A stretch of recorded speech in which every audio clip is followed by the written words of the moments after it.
pleasure, man. It's always a pleasure to have you here.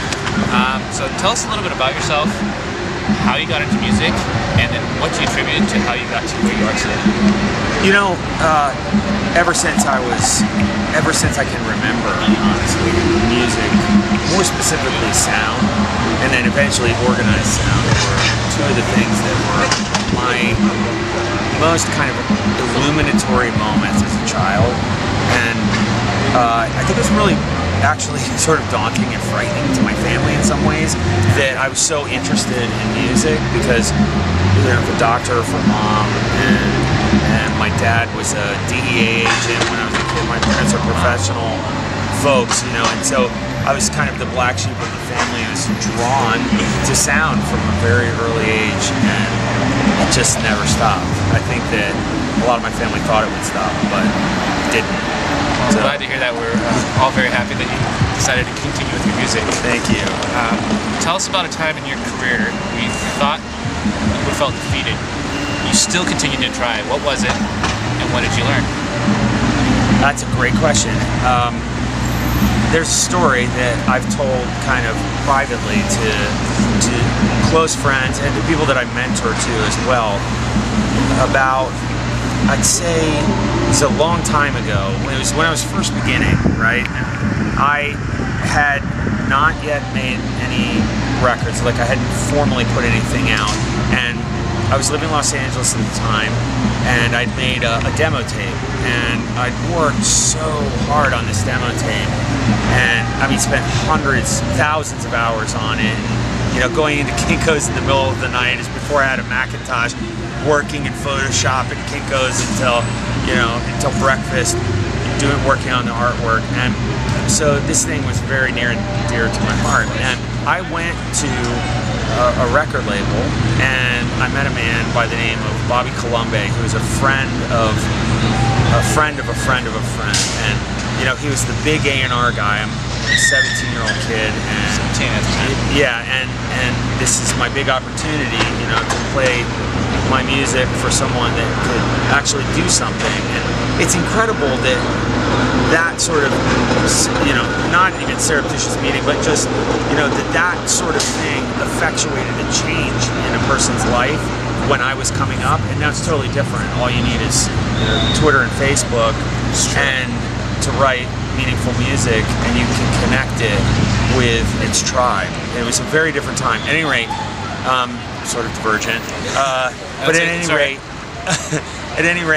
I was, you know, I got to go to this guy Bobby Colombe's office and to play him my music, and he put in, it was cassette, put in the cassette, and he, you know, he listened to 5 seconds, and then he fast forwarded to the next thing, and then he listened for 5 seconds, and then he fast forwarded and listened.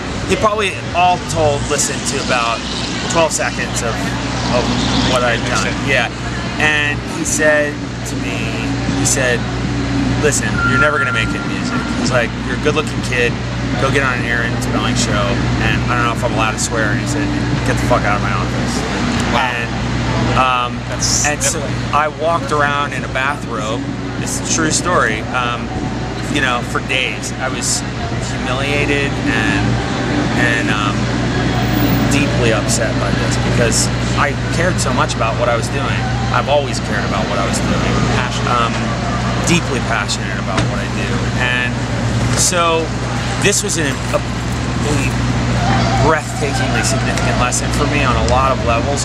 Firstly, I realized that this particular man was just old and angry, and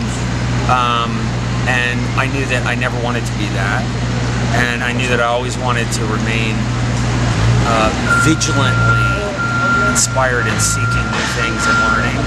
And secondly, it made me realize what an incredible responsibility that, as things began for me to actually go, that what an incredible responsibility I have to pass to the next generations things that I've learned, and to mentor and lift people up that are doing meaningful things. And the interesting sort of full circle ending to this story is when I scored the film Monster, I was doing the press junket, and we were, you know, doing the red carpet and stuff, and I was so proud of that score, you know, and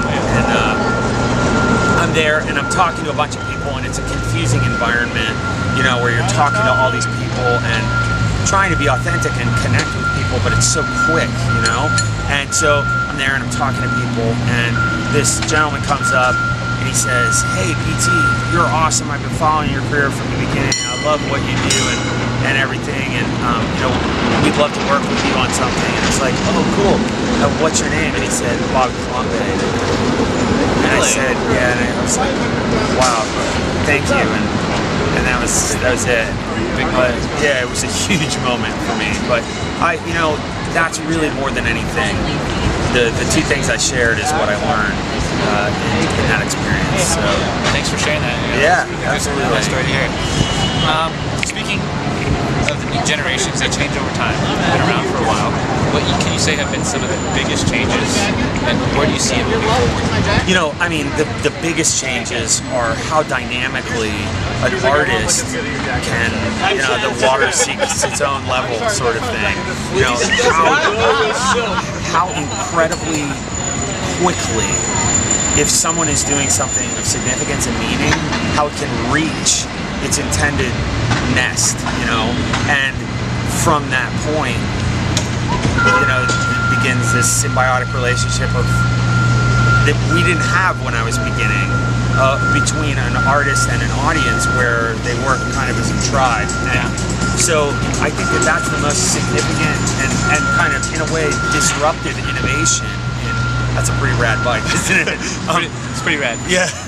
You know, disruptive sort of innovation in music and the way that music is disseminated and shared is this idea that you can reach an audience so quickly. And the downside to that being is, you know, there are people now coming up with such incredible ideas, but that haven't really lived enough to have, hasn't gotten there yet. yeah, haven't really had enough life experience to share something of meaning outside of possibly beautiful music that they're making. And so, you know, a big part of my sort of life work is, you know, not just making music and giving tech support to my friends, like, you know, that are my peers, which I do too, by the way, but, you know, is working with people that are coming up and trying to instill in them some values and ideas about what it is that they're trying to achieve besides make music, you know, and what they're trying to say, and, you know, where they're trying to go. Yeah, you having a mission, you know, having a mission statement, having, you know, a modicum of understanding of the power that you wield by sharing something that's so deeply emotional and evocative to anyone living and breathing, you know. So there's a tremendous amount of responsibility that comes with that, and it's not something that should be wielded lightly. So going into that, attitude is one of the most important things in life, I believe, and I think you have one of the greatest attitudes around in the music industry. Thank you.